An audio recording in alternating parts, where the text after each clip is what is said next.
Do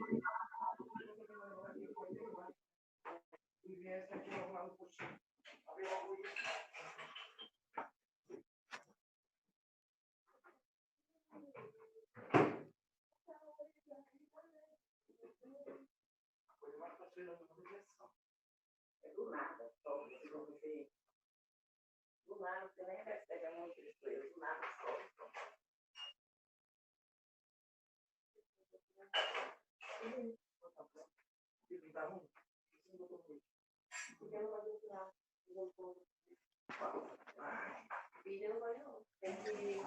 Isso.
Porque como a aula envolve os alunos, alguns são meus neste momento e outros não, né? E aí eu vou estar com todos vocês aí, eu tenho pessoal de São Paulo, fora de São Paulo, tá? Então, meu nome é Marcos dos Reis, tá bom? A gente vai falar um pouco da disciplina mecânica dos solos e fundações, tá? A gente vai retomar um pouco da parte, retomar por ser importante, né? Da formação do solo, desde a sua origem da rocha, a gente vai passar um pouco falar da rocha, né? O seu processo que ela vem e se transforma em solo. Então, ou seja, ó, se a gente pensar aqui, olhem para mim aqui, eu tenho uma rocha, ok? Eu tenho uma rocha e uma outra, uma rocha, né? A gente vai passar um processo, essa rocha em si, ela vai sofrer um processo que ela vai se transformar em quê? Olha aqui, se visualizar, em solo, tá? Então, eu utilizei uma cápsula aqui, né? Então, para eu sair deste estágio, para chegar nesse estágio, da rocha para ir para o solo, eu sofro algum processo, né? É o processo de intemperismo, seja ele físico, seja ele químico, tá? Então, a gente passa por uma parte falando o que é a rocha, a sua origem, até chegar na sua crosta terrestre, você tem o núcleo, né? O manto e a crosta terrestre. Então, até chegar na crosta, a crosta sofre esses processos, que é um processo de intemperismo físico-químico, e aí você tem um processo, seja ele físico-químico, que ele é um solo residual no seu próprio local, né? E o solo transportado, ele é gerado e fica no próprio local, ou ele é transportado. Quando ele é transportado, ele vai de um local para outro. Então, entenda o seguinte, nós temos aí, imagina um vulcão, nós temos aqui a parte, aí ele vai por meio do vulcão para a superfície. Quando ele cai na superfície, ele tem o que chamam de derrame. Então, nesse processo, ele tem os diques, que é a ligação, e os cios, que são as ramificações, até chegar na superfície. Quando chega na superfície, ele explode, o vulcão, e aí ele derrama na superfície. Ali está o estágio da rocha, né? E aí ela sofre alguns processos, que são os processos de intemperismo, né? Químico ou físico, e eles são transportados, né, para algum local ou fica no próprio local, que é o solo residual ou solo transportado, tá? Então, quando ele é transportado, é isso que nós vamos ver aqui, eu vou passar parte a parte para vocês, pode ser transportado pelo vento, né? Aí tem o nome, solos eólicos, né? Pela água, solos marítimos, né? Água de chuva, água de rio, né? Águas pluviais, ok? Ele também tem um nome. E você tem o solo, que ele é por gravidade, né? Você imagina o seguinte, nós temos um morro, uma costa, uma montanha. Lá no topo, esse solo se desprende, né? E aí ele tende a cair, né? Então, por gravidade, tá? Esse solo, nós vamos falar também, vou mostrar aqui para vocês, ele aparentemente ele é bem separado, né? Tem assim, uma areia, silt, uma argila. Só que na prática ele não fica totalmente separado. Porque você imagina que ele tem esse processo do intemperismo e o processo de formação, ele é transportado pelo vento, pela água, né?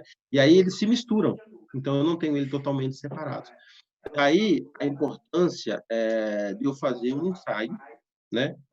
Dentre eles eu tenho alguns, uma identificação que não requer equipamento nenhum, é a classificação táctil, eu tateio, eu toco, tátil, visual, eu olho, né? Que eu vou falar um pouquinho no decorrer aí da aula, quando a gente fala dos ensaios. E eu tenho também um ensaio que é a granulometria por peneiramento.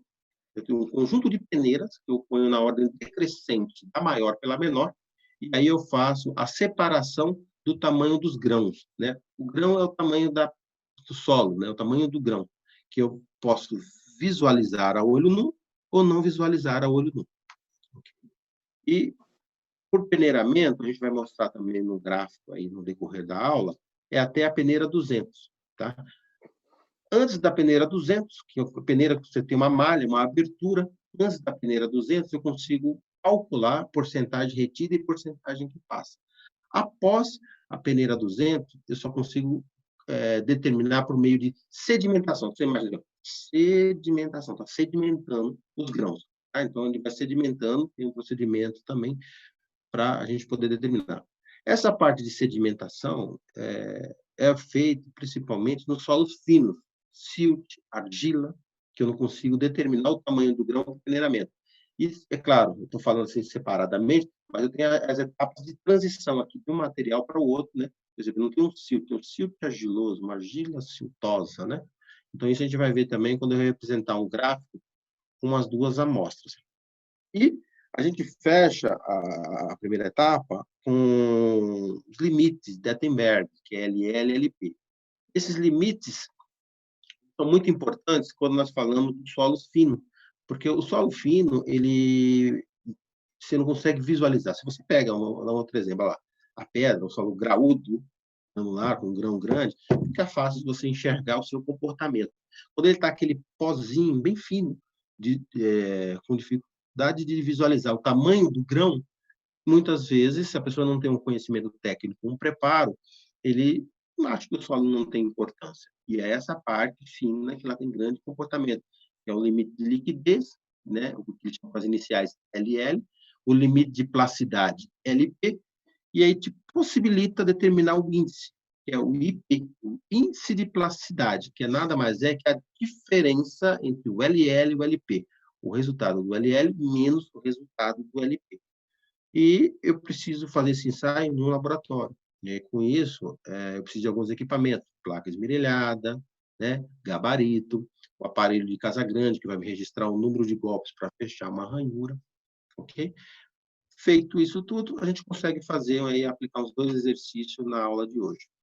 Como envolve a parte de índices físicos, eu entro na parte 2 e mostro para vocês os índices físicos com relação à estrutura do solo e finalizo com um exercício, ok?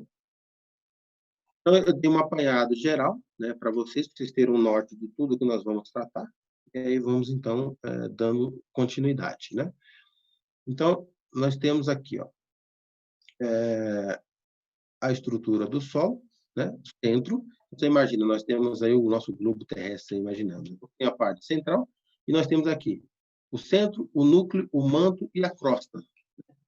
Essa parte, né? Núcleo, manto e a crosta. Essa crosta aqui, a crosta terrestre, é em torno aí de 120 quilômetros, né? 120 quilômetros a extensão, o comprimento. Né? Aqui eu tenho 2.900 quilômetros, é o manto, e assim sucessivamente. Tá? Então, tem o núcleo, é a parte centrais, né? O manto é a camada que apresenta maior volume em extensão, e a crosta, que é possível considerar a camada sólida. Ok? Mais um minutinho.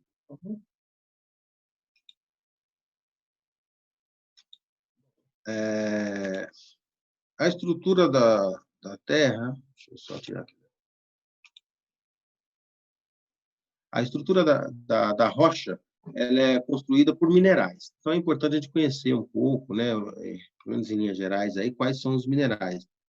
São corpos sólidos, né, corpos sólidos, cristalinos, resultando da interação de diversos processos físico, químico e ambiente. Então, esses minerais, que são devido aos processos físicos e químicos que vão ocorrendo e o ambiente geológicos, né, devido à sua topografia e tal, ele vai gerando esse processo. Então, sempre tendo em mente que nós temos a estrutura da Terra, temos as rochas, e o objetivo é chegarmos lá no solo, e nós vamos estudar o quê? A mecânica dos solos, e aí, numa aula posterior, até mesmo, né, desenvolver alguns exercícios de dimensionamento das fundações, que é conhecê-las e depois dimensioná-las. Bom, é importante conhecer os minerais, que são os anfíbios, feldespato, hematita, magnetita, né? Para a gente conhecer aí que são os nomes, os tipos de minerais, tá? Sendo que aí eu tenho o quartzo, que provavelmente é um bem conhecido aí por todos vocês, tá? Eu não vou ficar lendo essa parte aqui, mas temos aqui a classificação de quais são esses minerais, tá? E aí, as rochas são agregados naturais, né? Ele é mais ou menos aí bem definido dentro de uma crosta terrestre. Então, pelo que a crosta terrestre é aquela parte, né, superficial aí, em torno de 120 quilômetros que nós falamos.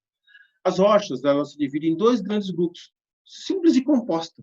Então, são esses dois grandes grupos. O que seria a rocha simples? Né? A rocha simples tem um mineral, é composta, mais do que um mineral, 2, 3, 4, 5 minerais.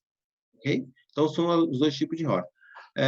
A rocha simples, vou dar um exemplo, quartzite, né? Está escrito aqui para vocês, o mineral dele é o quartzo, é um único mineral, e seria uma rocha simples. Uma rocha composta, você tem o granito, né?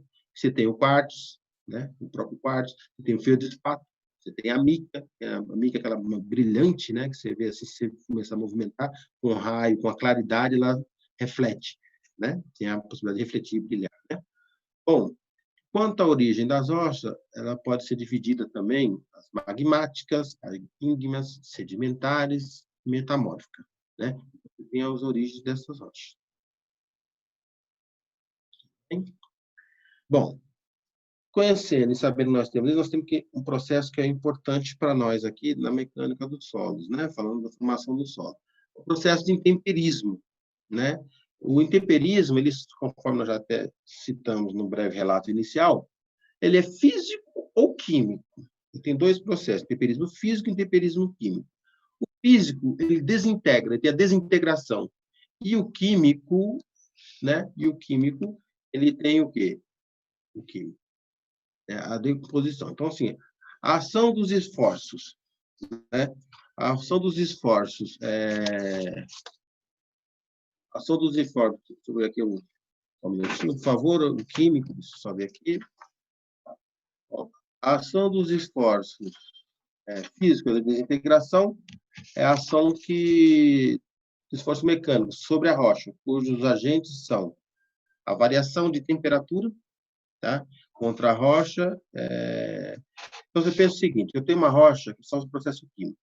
E aí a temperatura, ele aquece, esfria, aquece, esfria, aquece, esfria, aquece, esfria, né? Então, esse processo, né, variação de temperatura, ela tende a desprender essa rocha, sofrer o processo de intemperismo. Tá? O congelamento, você imagina que você, embora não temos aqui no Brasil, mas se você, o congelamento dele, ele tende a expandir esse solo, aumentar em 10%. Tá? Também. O intemperismo químico, a decomposição, é uma ação química da substância presente da água na rocha. Tá? Esse também é o temperismo, no caso, o temperismo químico, decomposição. Então, voltando um pouquinho. O temperismo desse processo, físico e químico. O temperismo físico é a desintegração e o intemperismo químico é a decomposição. Ok? A gente precisa ter isso aí em mente também.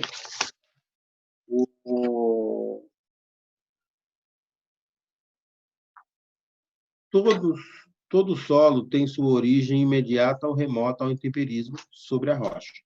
Tá? Ele pode ser o residual, ele pode sofrer e ficar no próprio local, solo residual. Tá? Ou ele pode ser transportado. Ele sofre o processo, vem da rocha, gera solo, ele pode ser transportado. Né? Então, está escrito aqui, por enxurradas, rios, vento, né? E até por gravidade. Né? Ele está no morro, aí ele cai no topo, vem por gravidade. Tá? Todos esses são denominados os solos residual ou transportado. Também chamado como solo residual e solos sedimentares. Os sedimentares são esses solos aí conhecidos como transportados. Então, vamos detalhar um pouquinho mais esses solos. Tá? O solo residual. Então, o nome já diz, ele é residual no próprio local, está destacado. Ele permanece no próprio local, ele é residual daquela região, tá? Ele lhe deu origem, tá? E aí, a sua velocidade do solo seja menor ou maior devido à decomposição da rocha. Então, dependendo do tipo de rocha, o solo residual ele sofre um processo mais rápido ou mais lento, mas ele é um solo residual. A, a rocha sã, ela mantém as suas características originais e são encontradas principalmente ao longo da profundidade, tá? Quanto mais próximo estão ao longo da profundidade, quanto mais próximo da superfície, você tem um efeito aí que chamamos de efeito de intemperismo. Então, sobre a rocha sã, você tem a rocha sã, tá? A rocha sã é aquela que ocorre na profundidade, características originais. A rocha sã, sobre ela, tem uma rocha que chama rocha alterada, né? Que ela está sobre o solo residual, é o solo mais jovem, né? Chamado aí como solo saprolítico, tá? É um material que eu diria mais arenoso. Se a gente colocar ele na palma da mão, esse solo, né? E colocar um pouquinho de água nele e tatear, tatear esse solo, você vai sentir uma ranhura, uma aspereza. É um solo mais arenoso, tá? É um solo de alteração de rocha. Acima dele tem o solo saprolítico, é o solo residual maduro, ok? Bom, aí o outro grupo que é o solo sedimentar, conforme nós falamos, né? Solos sedimentares, eles precisam de alguns agentes transportadores que auxiliam aí no nome. Por exemplo, os solos eólicos são os carregados com o vento, transportados com o vento, tá? Os solos, por exemplo, os solos eólicos, você tem lá nas dunas, né? Que eu mostro um pouco à frente também. Você tem em Fortaleza, né?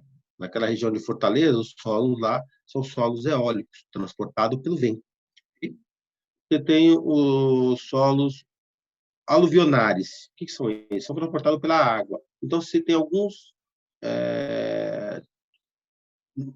tipos, né? Por exemplo, oceano, mares, rios, chuvas. Quando é pelos oceanos, solos marinhos. Quando é pelos rios, os solos fluviais. Quando é pelas chuvas, os solos pluviais, ok?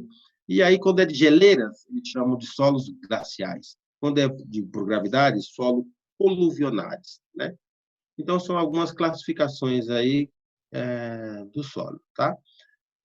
Os solos eólicos, seu devido pensa o seguinte, para ele classificar esse solo visualmente, ele tem os grãos mais arredondados. Você imagina, se você tem a aresta do solo, devido a ele ser transportado pelo vento, eles vão tendo contato, grão a grão, e ao ter esse contato, eles vão criando um formato de ser transportado pelo vento mais arredondado, tá? Você tem areias que têm essas características e alguns siltes, né? E os siltes também, que são solos transportados pelo vento eólico. Quando vocês estiverem aí passeando em Fortaleza, né? Vocês peguem um pouco de areia nas dunas e observem o tamanho do grão. Vocês vão ver que ele tem esse formato arredondado, ok? Bom, os solos aluvionares são um agente transportador aí à água, né? A sua textura, ela depende do quê? Desse agente fluvial que está movimentando, da água que está mandando, o agente transportador, né? Aí ele pode citar algumas principais características. Você tem grãos com diversos tamanhos, eles são mais grossos, quando comparados com solos eólicos, tá? É um solo sem coesão. Então, vamos entender daí uma outra importância. O solo arenoso, ou com essas características, ele tem um bom comportamento desde que confinado, né? Desde que dentro de uma caixa, por exemplo, ou entre guias, por exemplo, se estiver confinado. Se ele não estiver confinado, imagina eu tenho uma areia e eu aperto, ele se esparrama. Então, ele tem um bom comportamento desde que o solo é confinado. Tá? Por isso que dificilmente a gente se encontra na natureza os solos totalmente separados, por causa desse processo de formação, né? Eles estão misturados e ainda bem, porque eu tenho boa entre eles, boa coesão entre o solo. Com isso eu tenho um melhor comportamento aí técnico, comportamento mecânico. Bom, os solos glaciais, conforme falamos, né? Pelas geleiras, de maneira logo são solos fluviais também, né? Solos coluviares são solos de gravidade, que até destacaria os talos, né? Os taludes, então você tem lá no topo, o fundamento do encosta na montanha, então ele por cair aqui, ele vem por gravidade, tá? Então, são outro tipo.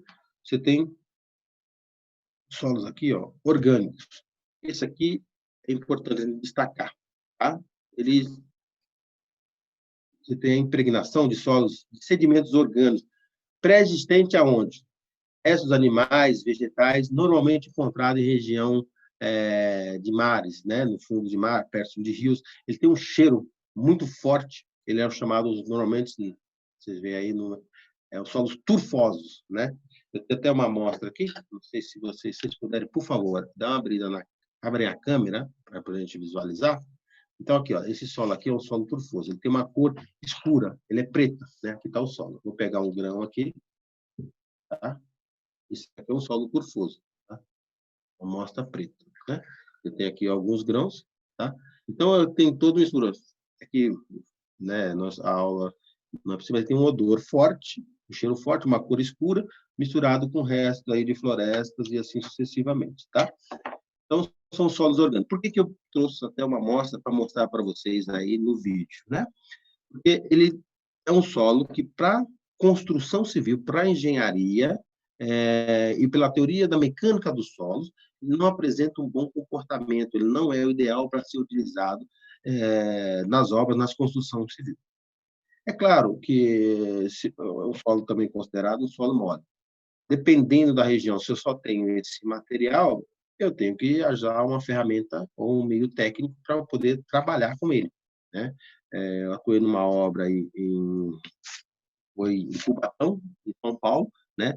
De construir lá ecopátio, né? Então, o ecopátio, você vê os containers que estacionam. Então, é uma região com solo mole, um solo com característica aí do solo de turfa, solo turfoso, até pelo local, né? E tem que construir. Não tem como eu tirar todo esse material e construir um ecopátio. É a característica do solo daquela região. Tínhamos que buscar uma alternativa para sanar o problema. Aí, a questão da engenharia, a gente tem o conhecimento técnico, né? Próximo a Cubatão, nós temos a Cozipa. A Cozipa ela produz escória de alto forno.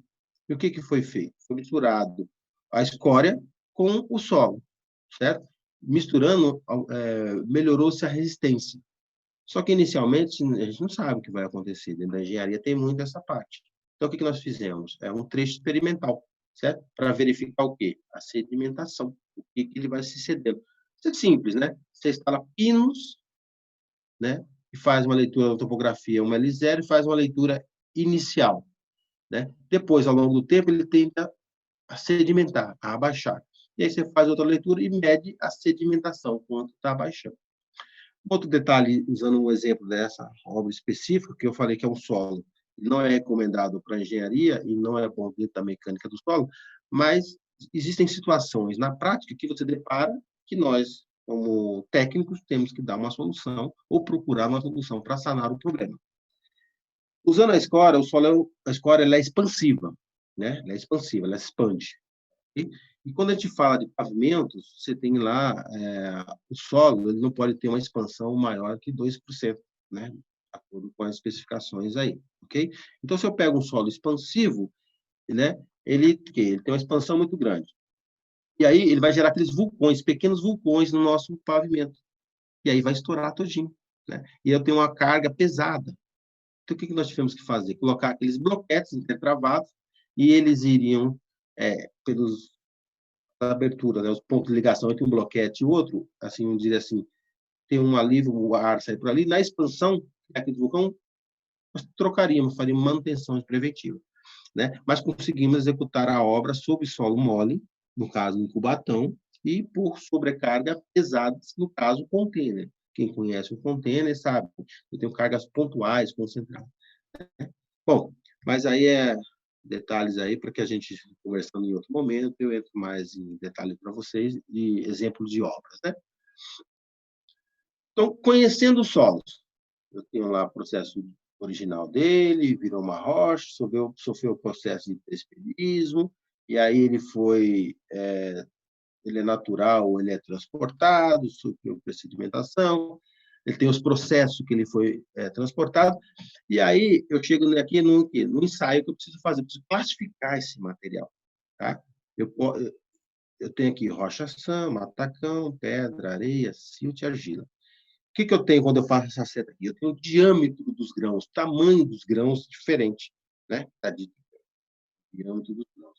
Para isso, eu coloco aqui um conjunto de peneira da maior para a menor, decrescente.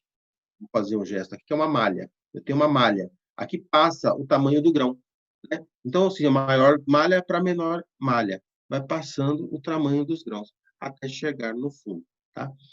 Conforme falamos, eu não tenho aí o material totalmente separado na natureza. Daí um conjunto de peneira com malhas, aberturas diferentes, conhecidas, para que a gente separe aí o tamanho dos grãos.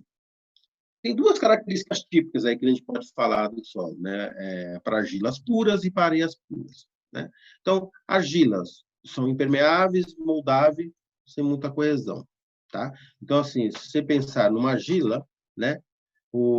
Você consegue, vocês já viram aquele filme do Ghost, né? Você consegue moldar aí um vaso, né?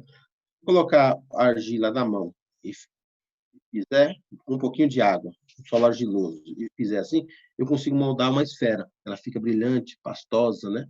E aí, se ela secar, ela fica com grande resistência. Eu bato ela, a dificuldade de quebrar é muito grande, né?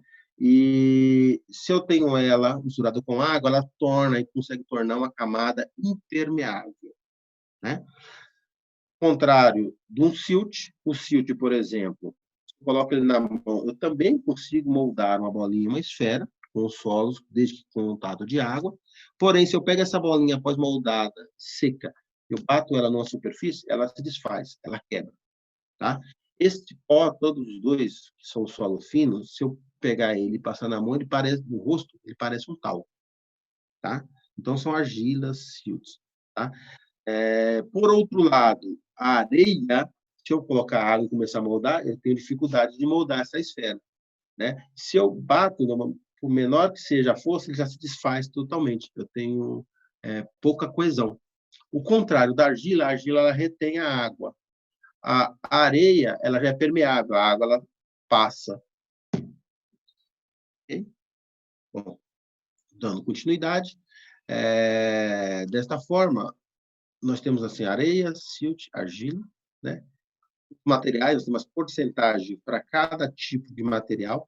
Como eu não tenho ele totalmente separado, eu tenho assim frações, tá? E eu tenho aí pela norma brasileira, a NBR e até o MIT, que especificam aí escalas granulométricas, tamanho dos grãos, tá? Então, por transparente, vocês conseguem visualizar o tamanho dos grãos, ok? Sendo que eu tenho com um grão maior, aí a gente considera aqui os pedregulhos, né?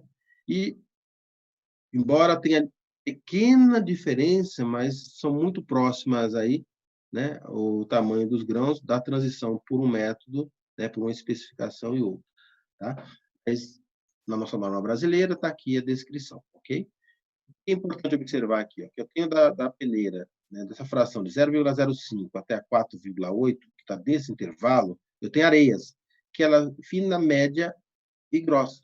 Tem areia fina, média e grossa. Daqui para frente eu tenho pedregulho, né? que está aqui, se a gente observar aqui na peneira, né? Peneiras com grãos, aberturas, malhas maiores, até a menor. Esta daqui, ó, mais fechadinha, né? Que tentamos representar aqui para você com a malha, ele parece um véu de noiva. Ela é bem fininha, sabe aquele véu de noiva que a gente põe no rosto? Ela é bem fininha, que é a peneira 200. Essa peneira é a peneira que divide a parte superior, que eu faço por peneiramento, e abaixo dela por sedimentação. O quê? Verificação do tamanho do grão, ou identificação do tamanho do grão. Tá? Pois bem, então, dando continuidade, vamos visualizar aí graficamente, né, os solos.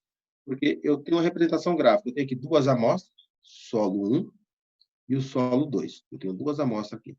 E a gente vai observar aqui, ó, comportamento granométrico, da curva granométrica para o solo 1. Olha esse daqui como está bem diferente. A curva granométrica, solo com uma característica com outra característica. Vamos interpretar um pouco mais esse gráfico. Eu tenho aqui nessa parte aquela escala que eu mostrei para vocês, o pedregulho, areia, e aqui as separações dos grãos, né, com seu diâmetro. Porcentagem que passa, e o inverso do outro lado, porcentagem retiva. O inverso, porque, olha só, 0 a 100, porcentagem que passa. Agora vamos na porcentagem retida, de 100 a 0. Por que eu tenho isso? São invertidos aqui as escalas, porcentagem que passa, porcentagem retida, né? Porque para cada peneira, eu tenho o número da peneira, a peneira 200, conforme falamos, ela tem uma abertura conhecida, de 0,075 milímetros, tá? Eu tenho a peneira número 10, que eu tenho aberturas conhecidas, e assim sucessivamente. A norma especifica uma relação para essas tabelas, tá? Então, a peneira número 10, né? Eu tenho aqui uma porcentagem bem pequenininha, quase zero. Se tivesse zero, estava aqui em cima, né? Bem pequena aqui. Vamos falar que esses 2%. Eu tenho do outro lado lá, porcentagem que passa a ser 98% desse material. Tá? Se aqui, ó, vamos pegar graficamente aqui, se aqui nessa peneira que é 40, eu tenho 10% de material retido, se retém 10%, passa 90% na malha. Né? Então, nessa malha, passa-se 90% e fica retido. Com isso, eu consigo determinar a porcentagem de cada material. O conjunto de peneira, na ordem decrescente, agita essas peneiras e tem a porcentagem retida em cada uma das peneiras. Okay? A porcentagem retida. O que é a porcentagem retida? Eu tenho uma amostra total, peso dela conhecido, inicialmente, quando eu vou fazer uma análise nesse material.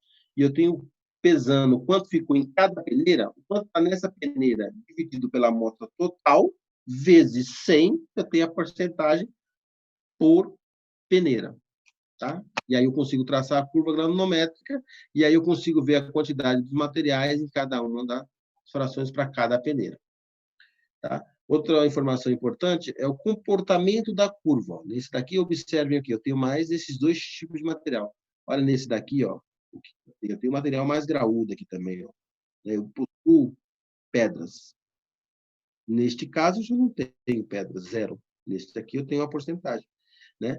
Então, conforme a porcentagem do material, se a gente pegar aqui, ó, esse material aqui ó, é uma areia argilosa siltosa.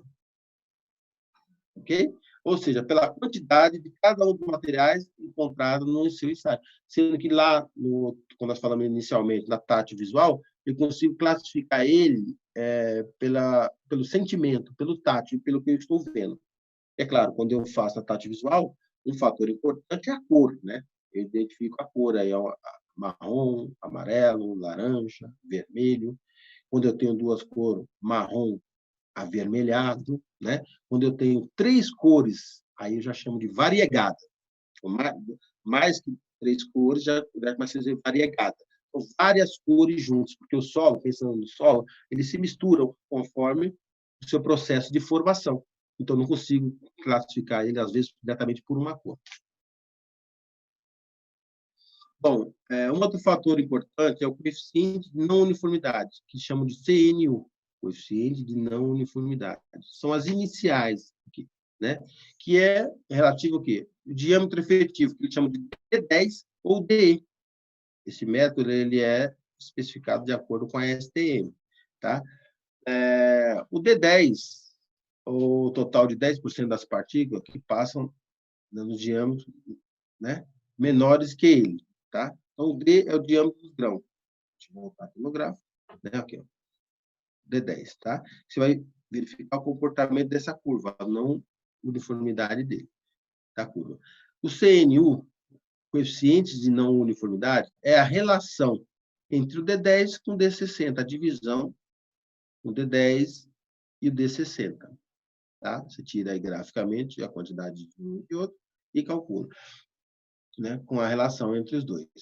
Solo mal graduado, ele tem o CNU que é tendendo a 1, tá? Partículas com o mesmo tamanho. Ou seja, eu tenho solo aqui, ó, com grãos muito parecidos. Eu não tenho aquela coesão entre o solo. Não tenho um solo mais granular, mais fino, um bom comportamento. Eu preciso dessa coesão. Se eu tiver eles totalmente separados, dependendo do caso, ele não é o ideal a ser utilizado. Como, por exemplo, o que eu falei da areia, os grãos graúdos, ela tem bom comportamento desde que trabalhar confinado. Porque se ela não tiver confinada, você tende a soltar aí, né? Bom, um outro coeficiente é o coeficiente de curvatura, o CC. O CC, que é o coeficiente de curvatura, é dado pelas duas iniciais, também está associado ao comportamento da curva granulométrica com seus resultados. Tá? É a relação entre o D30, o diâmetro 30, já sabemos, né?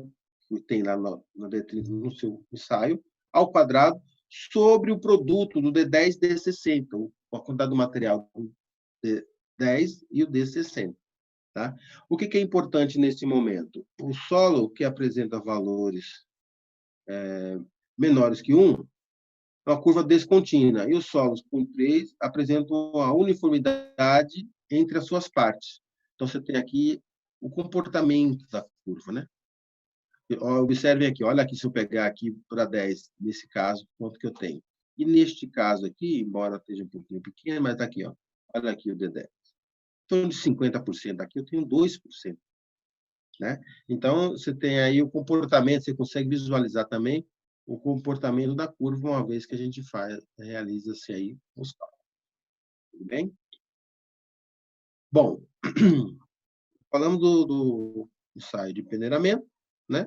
E a curva, o CNU e o CC, para verificar o comportamento gráfico da sua representação. E nós temos aí os limites de Attenberg, que é os limites de consistência, que ele também é importante, além da granulometria dos agregados, que é o que nós vimos, e dos índices físicos, que também é muito importante, que a gente vai ver aí numa parte 2, conforme o andamento da aula de hoje.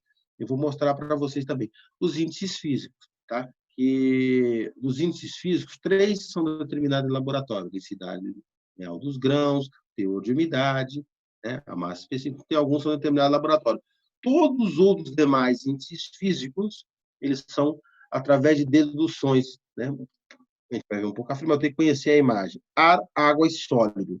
Eu tenho que ter relação de pesos, relação de volumes. Eu faço somente entre volumes, somente entre pesos. O que dá a equação? Vamos pegar o peso, por exemplo. Peso de água sobre o peso de sólido. Né? O peso de sólido sobre o peso da água, dividido um por outro, vezes 100, eu tenho o quê? Teor de umidade. Esse teor de umidade é importante para a mecânica do solo? Claro que sim. Vamos no extremo total. Eu tenho um solo, encharquei ele com água. Estou com excesso de água. Ele fica aquele solo pastoso, aquela lama. Dá para executar uma obra em cima? Não. Então, tem o quê? Um teor ótimo. Certo? O ótimo, se eu pego um comportamento de uma curva, um ensaio de Proctor, né, que são 2 por ramo seco, um próximo da ótima e 2 por ramo úmido, tangenciando o ponto de máxima, densidade máxima, eu tenho minha umidade ótima. E para solos finos, mais ou menos 2% com relação à ótima. Para solos graúdos, mais ou menos 3% com relação à ótima. O que eu estou querendo dizer com isso? Se eu não tiver esse parâmetro, que é o teor de umidade, eu posso ter um fenômeno que muitos já devem ter ouvido falar, principalmente se atuam em obra ou fazem estágio, o efeito borrachudo. Aquele efeito parece um colchão. O que quer dizer isso? O solo não está uma lama, assim, né? Não está cheio de água, não está totalmente seco, ele possui uma umidade, só que está fora da umidade ótima. E aí ele tem esse comportamento borrachudo. Então, você tem que trabalhar perto da umidade ótima. Daí esse ensaio que é importante, que eu mostro um pouco à frente para vocês. E esse comportamento dos grãos, eu falei do peneiramento, que é na parte granular, quando eu chego na parte passando da 200, eu tenho a parte do fino. Esses finos, que é silt e argila, né? Ele, embora tenha um grão, vou pegar uma amostra para a gente mostrar aqui, embora tenha um grão comparado com esse muito pequeno, o que alguns fazem quando não têm o conhecimento técnico? Ele descarta. Por quê? Ó, aqui assim, não dá nem para ver, né? Ó, eu tenho os grãos que eu estou mostrando aqui, vocês não estão nem enxergando. Claro que não. Por quê? Não é possível de visualizar a olho nu, tá certo? Só com o microscópio ou por meio do ensaio. Então, esse solo fino, que é um silt, uma argila, ele muitas vezes não são tomados devidos cuidados, né, dentro de uma obra, de uma construção. Ele tem grande comportamento, que é os limites de Shettenberg, limite de liquidez, limite de plasticidade, índice de plasticidade. Para isso, tem uns testes específicos. Tá? Tem a norma, é o Departamento Nacional de Estrutura e Rodagem, Método de Ensaio, o atual DENIT, Departamento Nacional de Infraestrutura de Transporte, né? Você tem também aí a NT, né? Associação Brasileira de Normas Técnicas, da norma brasileira, NBR, tem a versão de 2017 aí, que especifica um procedimento de ensaio para os LL, que é limite de liquidez, e LP, limite de plasticidade. São estados de consistência do solo, estado de plasticidade. É simples também, eu preciso de uma placa de vidro, uma placa desmirilhada, liso de um lado e áspera do outro. Por quê? Porque quando eu pego um solo e misturo aqui na minha porcelana, eu tenho que moldar ele, né, de acordo com o meu gabarito. E aí ele vai perdendo a umidade aqui. Ah, ele perde a umidade. Olha que interessante. Opa, volta um pouquinho.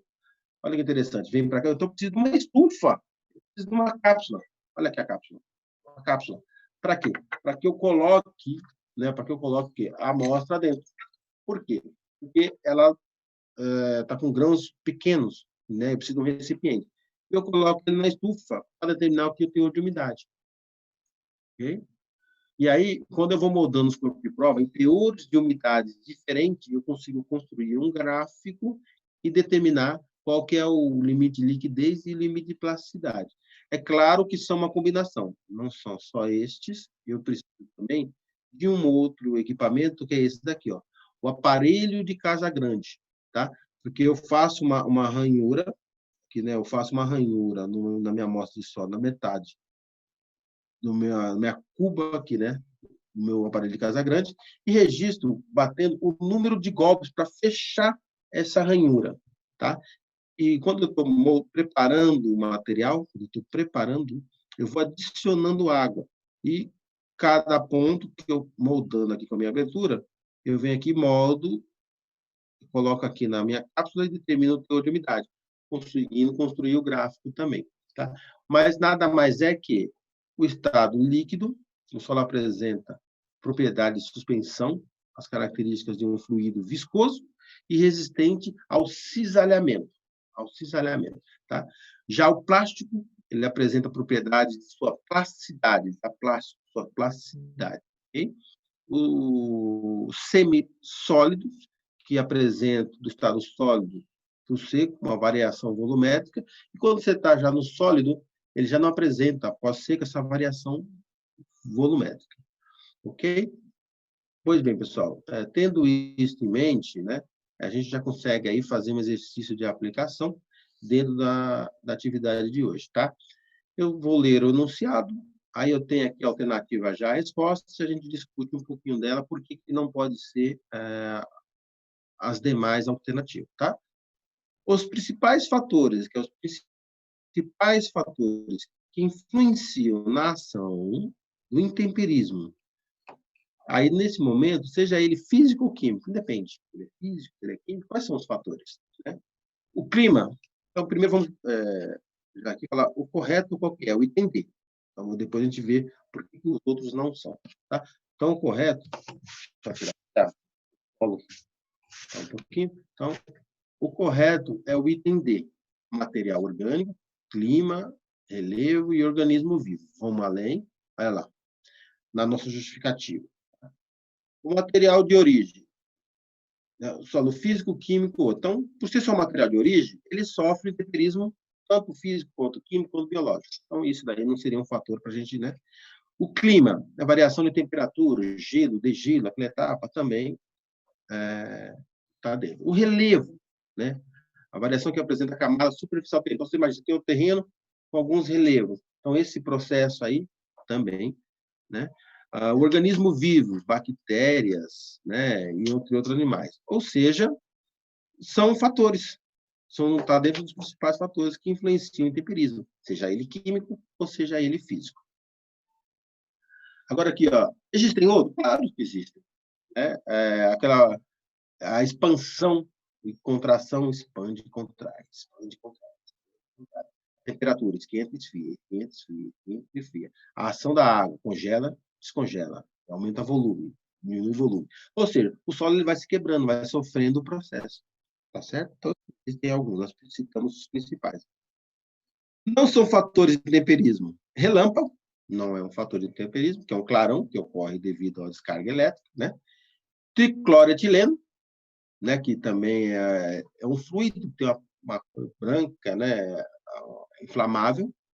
Tá? Percloretileno, que é o tetacloroeteno, né, que é um produto químico fabricado largamente também, né? É um produto aí para poder ser utilizado. Com isso, a gente olha aqui, ó, tem aqui o relâmpago. Então, essa alternativa eu já descarto. Neste caso aqui, eu tenho tricloretileno, então eu já descarto como sendo uma alternativa que, né, não são todas corretas. Aqui tem também o relâmpago. Nesse outro aqui, eu tenho percloretileno. O único que não todos eles correspondem é a alternativa D. Ok? Bom, temos mais um exercício aqui, né? Então, o processo que altera fisicamente a rocha. Exercício 2, né? Esses seus minerais. É um fenômeno natural que consiste na transformação do solo, das rochas, em superfície da costa terrestre. Está pedindo para nós que avalie os fatores de mudança do solo e do ambiente descrito abaixo. Nós temos lá capilaridade, temperismo físico, decomposição de substância, temperismo químico, desintegração, né, da ação dos esforços mecânicos. E aí a pergunta, são fatores físicos apenas, né? Quais são eles? Aí está o item 1, 2, 4 e assim sucessivamente. O correto é a alternativa C. Alternativa C, que eu tenho temperismo físico, então o próprio nome já diz, que os fatores são físicos, né? E depois eu tenho aí o intemperismo, cadê a letra C? O item 5, desintegração das forças de esforço mecânico. Por quê? Porque a desintegração é física, a decomposição é química. Então, esses dois geram temperismo. Logo, olha lá, decomposição é química, né? E o outro não. Vamos na justificativa.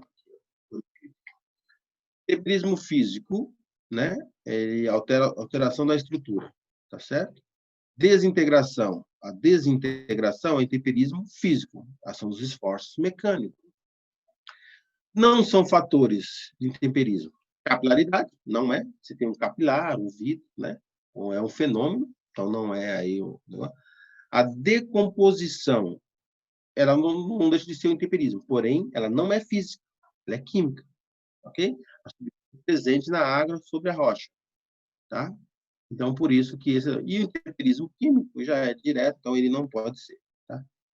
Com isso aí, nós só podemos marcar aí a alternativa correta como sendo a C, tá? A 2, que é temperismo físico, e a desintegração dos esforços mecânicos, ok? Bom, pessoal, assim, não desliguem ainda, por favor. Com isso, nós terminamos uma primeira etapa. Eu queria mostrar para vocês a parte 2 dos índices físicos, e aí a gente já entra, então, nas perguntas, tá?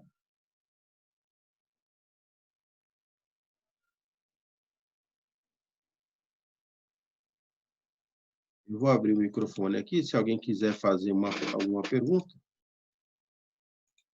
Estão me ouvindo? Sim?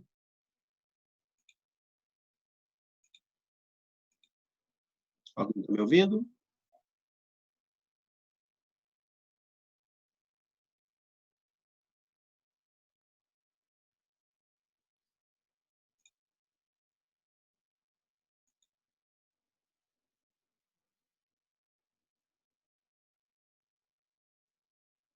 Ou se alguém estiver me ouvindo, me fale aí, tá bom? Eu vou abrir o próximo aqui, que é a parte 2.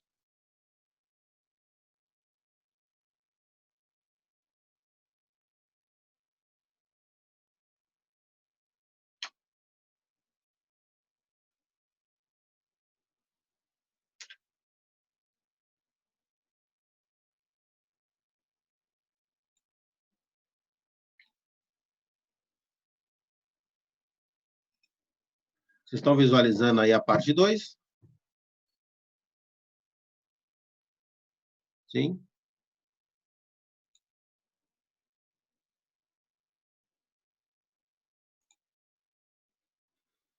Ok, então. Então, dando continuidade na parte 2, né, vamos falar um pouquinho dos índices físicos, tá ok, pessoal? É os índices físicos. Nós temos aqui as partículas, né, o ar e a água. O solo, você tem sólidos mais vazios, ok? E aí você tem os sólidos, vazios e água. Então, é importantíssimo nós temos essa figura aqui em mente, tá? Que é o solo, por si só, ele tem essa estrutura, ok? Bom, aí nós temos que casar com essa outra imagem aqui, que é os índices físicos, que se refere à relação entre pesos e volumes nas 3 fases, ar, água e sólido, tá? Então, primeiramente, vamos chamar essa parte de volume e essa parte de peso. VAR, VA e VS. Volume de ar, volume da água e volume do sólido. Então, você pensa o seguinte, se eu tenho ar e água, mas se a água evapora, eu tenho ar, não tenho ar e água é volume de vazios, ó, VV. E se eu tenho VV mais VS, volume de vazios com volume de sólido, eu tenho volume total. Ou então a somatória VA e VS. O VA, ele também é chamado em algumas bibliografias como VW, water, de água, né? Então, volume de água, ok? Bom, temos também a parte de peso, PA, PA e PS, ou até PW aqui, né? Que é o peso de água. Então, cabe reforçar que o ar, ele não tem peso. O peso da água, do ar é igual a zero. Logo, o peso total é o peso de água e o peso de sólido. Okay? Por que nós estamos vendo aí? Nós temos que ter essa figura memorizada na mente da gente, juntamente com esta outra, 2 entendimentos, para que a gente consiga entender as equações. Tá? Se você tiver essa figura em mente, fica muito simples. Por exemplo, peso de água, né? O teor de umidade. Ó, teor de umidade. Né? Tá aqui assim, teor de umidade. Se eu tenho aqui o peso de água dividido pelo peso do solo, peso de água pelo peso de solo, vezes 100, eu tenho o teor de umidade, em porcentagem. Okay? Eu não teria como eu usar o peso de ar, porque eu não tenho peso com a relação entre esses dois. Conhecendo essa imagem, vai sair nos índices físicos. Olha lá, vamos para minha frente, está aqui. Teor de umidade, em porcentagem, é a relação do peso de água ao peso de solo, o W, vezes 100 para dar em porcentagem. É a relação entre pesos. Aqui, a relação entre eles dois. Relação entre volumes. Eu tenho 3. Eu tenho a porosidade, eu tenho o índice de vazios, que é dado pela letra E, e o grau de saturação pela letra S. Então, NES são as 3 siglas. Tá? Então, a porosidade. Pensa o seguinte, eu tenho poroso, eu tenho volume de vazios poroso pelo volume total. Olha a porosidade aqui. Ó. Se eu quero saber a porosidade, eu tenho volume de vazio, que é ar e água, dividido pelo volume total. Eu tenho a porosidade. O índice de vazios, imagina, volume de vazios sobre o volume de sólidos. Ó, eu tenho aqui o índice de vazios, eu quero saber o índice de vazios. Se eu tenho ar e água, não é considerado vazios, volume de vazios, e eu tenho volume de solo, a relação entre os dois dá o índice de vazios, o E. O grau de saturação, o S, é o volume de água sobre o volume de vazios. Então, grau de saturação, volume de água, que está chamado VW lá na equação, sobre o volume de vazios.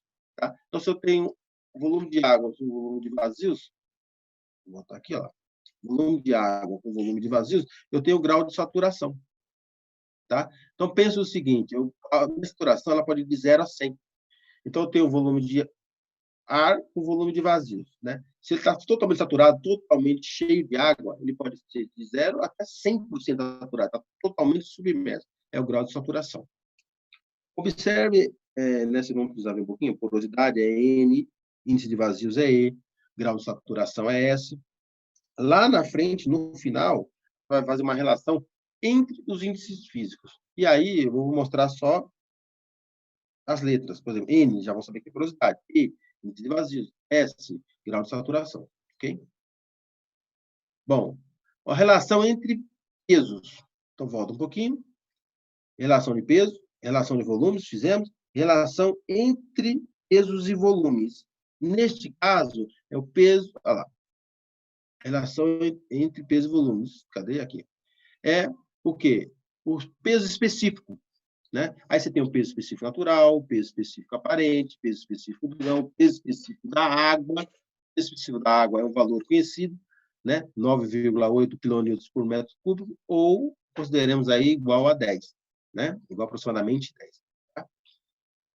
Então, vamos no peso específico natural. É massa sobre volume, peso específico. Já sabemos disso. Como eu sei que é massa sobre volume, ele é natural. Vamos voltar na nossa imagem. Ó, massa sobre volume. Então, peso total sobre o volume total. Peso total sobre o volume total. Eu não entro com ar. Aí eu tenho o quê? Peso total, volume total, natural.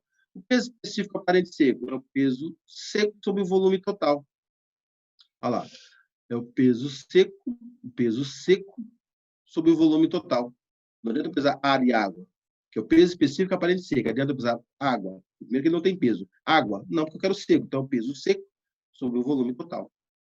Viu como a gente consegue enxergar? Aqui, o peso específico dos grãos. O peso específico é o peso específico da água? Não, o peso específico dos grãos. Então, é o peso seco sobre o volume seco. Então, se a gente for lá na imagem, olha lá.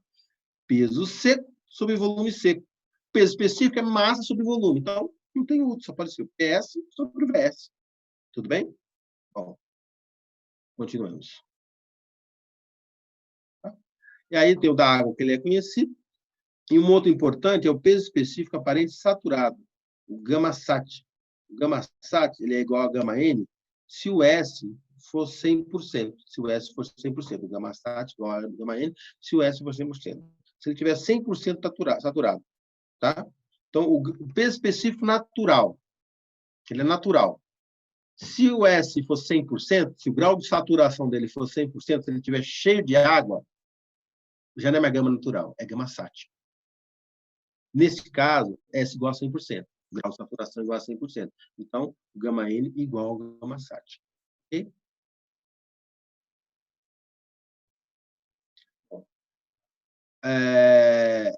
Então, os índices físicos definidos, 3 são determinados em laboratório, que é o teor de umidade, o peso específico natural, o peso específico dos grãos, a gente consegue determinar no laboratório.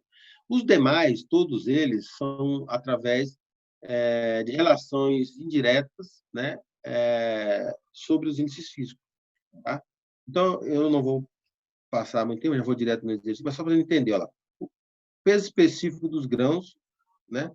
Ele é nada mais que o peso específico natural, a relação entre eles, que eu posso fazer uma relação entre os índices físicos usando o teor de umidade, tá aqui, ó, e o peso específico natural, eu tenho o peso específico dos grãos. O índice de vazios, que é o volume vazio sobre o volume de sólido, se eu montar a equação, eu consigo usar o peso específico seco sobre o peso específico dos grãos, menos 1. A porosidade, que é o volume de vazio sobre o volume total, a porosidade, eu consigo determinar também a porosidade utilizando os índices físicos, né? O índice de vazios aqui, no caso. Então, porosidade, que é o volume de vazios sobre o volume total, eu consigo calcular com a relação entre outros índices físicos, que é o índice de vazios. Ok? O S é o volume de vazios sobre o volume de água sobre o volume de vazios. Eu consigo também determinar aqui o S 100%. Tá? Então, a relação entre os índices físicos, né? Eu tenho aqui, posso usar também o gama-sat, já passa a ser igual ao gama-n, tá? Mesmo sendo gama-sat peso total sobre o volume total, eu fazendo uma relação entre os índices físicos, eu consigo aqui, desde que eu tenho um S de 100%, tá? Aí tem aqui uma outra que ela não é necessária, porém é conveniente para alguns problemas, tá? É a gente conhecer. Quando eu tenho S igual a 1, gama N igual a gama SAT. Eu já até falei. Porque tem algumas situações que a gente não consegue sair do problema, né? Começa a ter graus de dificuldade. E aí você precisa analisar um outro caso. Por exemplo, qual que é um ponto de partida? Se eu tenho S igual a 1, S igual a 1 é grau de saturação igual a 100%. O solo está 100% saturado. Se ele está 100%, o gama N, o gama natural dele, é igual ao gama SAT. Se o gama N é igual ao gama SAT, eu posso calcular o gama SAT como sendo o quê? Gama S mais índice de vazios, gama da água, 1 mais o índice de vazios. Tá? Sendo que em outro momento você calcularia, de repente, compararmos aqui o peso total com o volume total. Okay? Aqui, ó. Nesse caso aqui, observem este com este, eu não tenho aqui o S. Ó. Se o S for 100%, então esse S aqui ele some, porque ele é igual a 1. Aqui passa a ser igual a 1, fica só esse produto. Então, o gama N igual ao gama SAT. Tudo bem? Com isso, nós conseguimos aí fazer aí um exercício de aplicação desse nosso conhecimento, tá?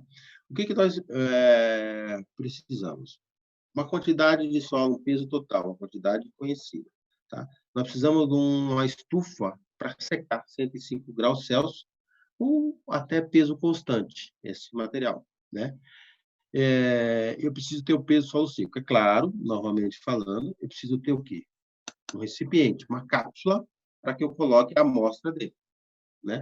Porque esse material eu preciso secar ele em estufa. Okay? Então, vamos dar um exercício. Uma amostra de solo foi deixada secar ao ar, até a umidade higroscópica. O que é essa umidade higroscópica? Por mais que visualmente ela aparente que esteja seca, ela retém uma umidade. Essa pequena umidade retida na amostra. Tá? Esse material está seco. Não, pega ele, coloca numa cápsula, põe numa estufa a 105 graus Celsius, faz esse procedimento, você vai determinar a umidade dele. Então, foi tomada uma porção do solo para a determinação da umidade, obtendo-se os seguintes valores durante o ensaio. Então, nós temos aqui um exemplo de uma única amostra. Amostra 1. Massa do solo úmido mais cápsula. Então, você imagina só, eu tenho aqui massa do solo úmido mais cápsula, ou seja, a cápsula foi vertido o solo aqui dentro. Massa do solo úmido mais cápsula. Tá? Aí eu tenho a massa da cápsula vazia. Eu tenho só a cápsula vazia, massa da cápsula. E aí eu tenho a massa do solo seco mais a cápsula. Ou seja, eu peguei tudo, coloquei numa estufa, deixei secar, depois fui e retirei. Claro que está aquecida, deve tomar cuidado, não pegar com a mão para não queimar, né? Estiver fazendo um teste desse, por exemplo. Então, se eu fizer aqui, ó, massa do solo úmido mais cápsula, e pegar o último aqui, ó, massa do solo seco mais cápsula, se eu tirar um do outro, vocês concordam? Se ele está úmido com a cápsula, e depois ele com a cápsula está seco, se eu tirar um do outro, vai me sobrar água. Está aqui a diferença do que foi feito. Eu tenho a massa do solo seco, ou seja, a cápsula com o solo foi com a estufa. A massa do solo seco. Eu tenho o peso só da cápsula. Se eu tirar a cápsula dessa massa com o solo seco, eu vou ter o solo seco. O outro valor é representado. Se eu dividir, fizer a relação entre um e outro, se eu fizer a relação entre um e outro, e de multiplicar por 100, eu tenho um teor de umidade, aqui em porcentagem, que é o W. Com isso, a alternativa que nós tínhamos demarcada aqui, que é a alternativa A, 25,04%. E, pessoal? Bom, com isso, a gente fecha aí a nossa apresentação da aula de hoje, né? E aí, a gente pode abrir aí o microfone para perguntas, para as dúvidas, né? Vocês estão me ouvindo? Sim? Oi, bom dia, professor. Bom dia, tudo bem? Tudo, é a Thaís. Eu gostaria de saber se esses slides vão ser disponibilizados para a gente poder, inclusive, fazer esses exercícios para praticar. Ok, tá aí. Sim, eles estão disponibilizados, sim, lá no ambiente do aluno online, né? Lá você tem disponível, dentro, contando com o nome da disciplina, né? Mecânica dos Sólidos e Fundações, você tem lá já alguns módulos. O último módulo que você tem está o período de suspensão de aula COVID-19, tá? Essa apresentação tem essas duas que nós vimos hoje lá disponível para vocês. Dentro dessa mesma área, se vocês olharem na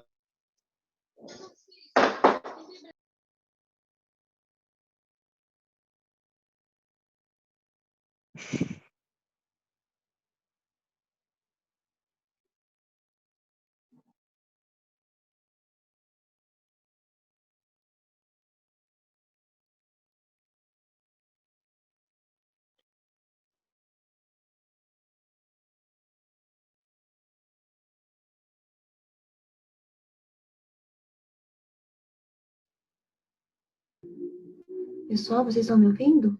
Aqui é a professora Marta. Oi, sim. Sim, Eu acho que a transmissão lá de São Paulo deve ter terminado, tem um tempo... vocês estão me vendo aqui? Tem um tempo sim. limitado e provavelmente a transmissão acabou. Aqui eu tenho alunos meus também aqui de Rio Preto ou existem alunos de outros campos também? De outros campos também. Ah, tá.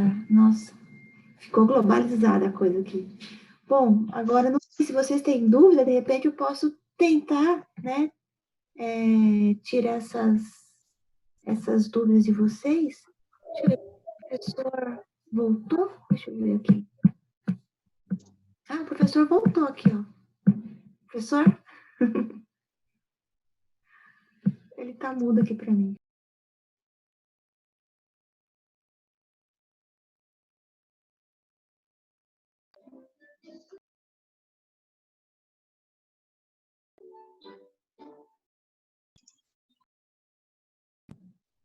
Pessoal, vocês estão ouvindo o professor? Não. Ixi, ele não tá sabendo. Professor, você tá me ouvindo? Aqui é a professora Marta.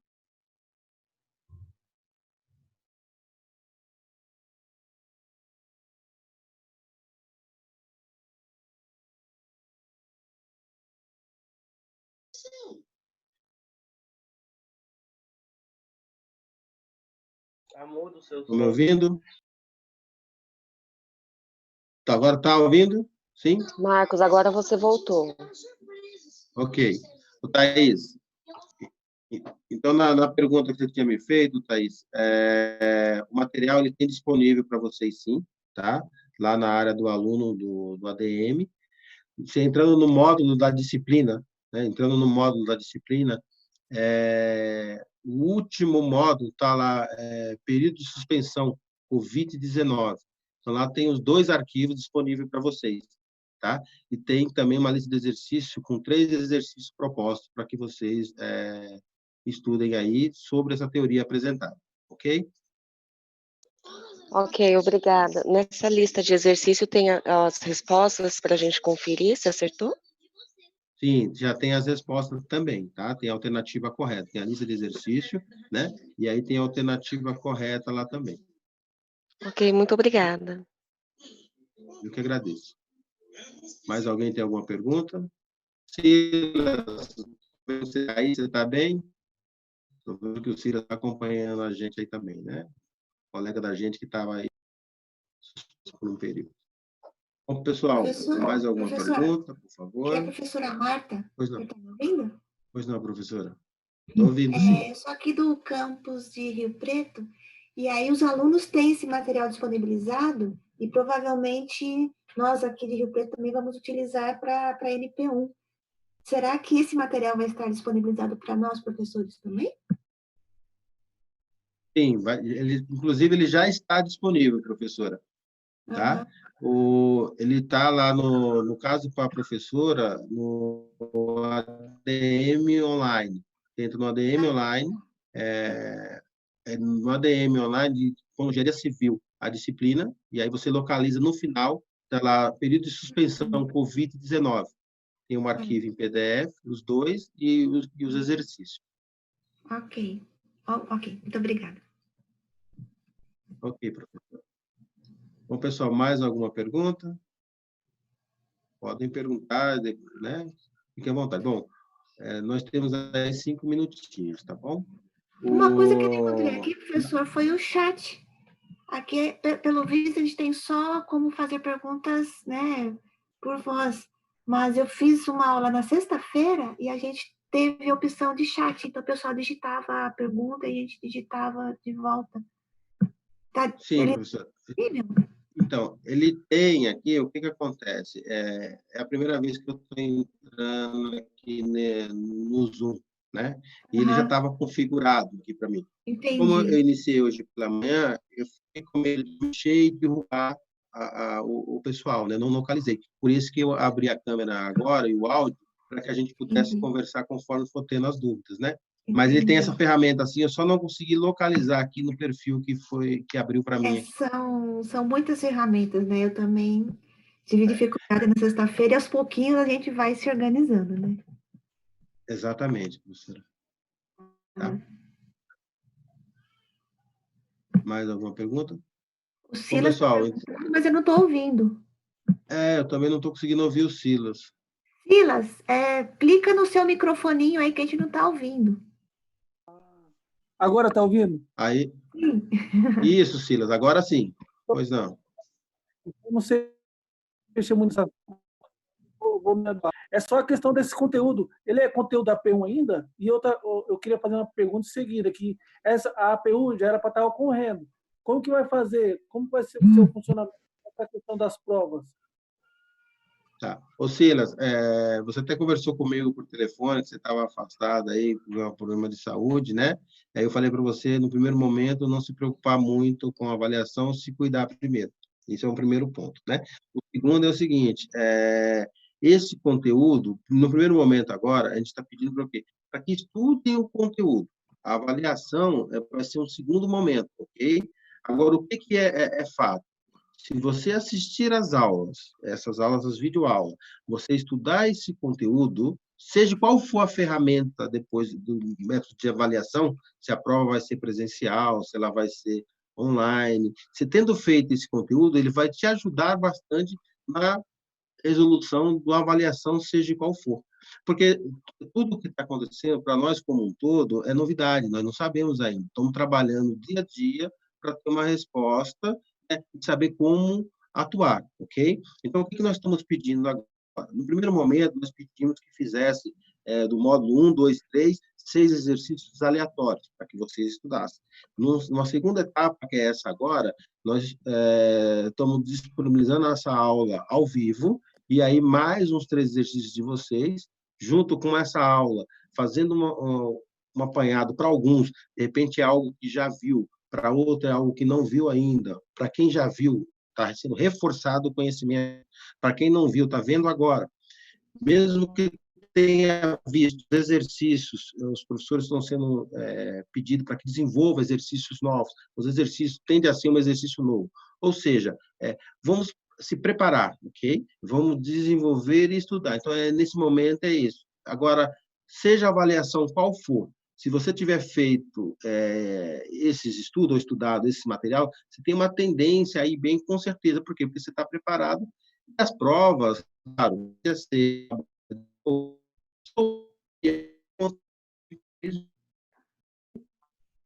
está acabando. Não sei se claro para vocês, Silas.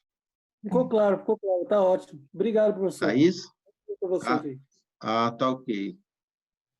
Tá certo, também entendi. Obrigado.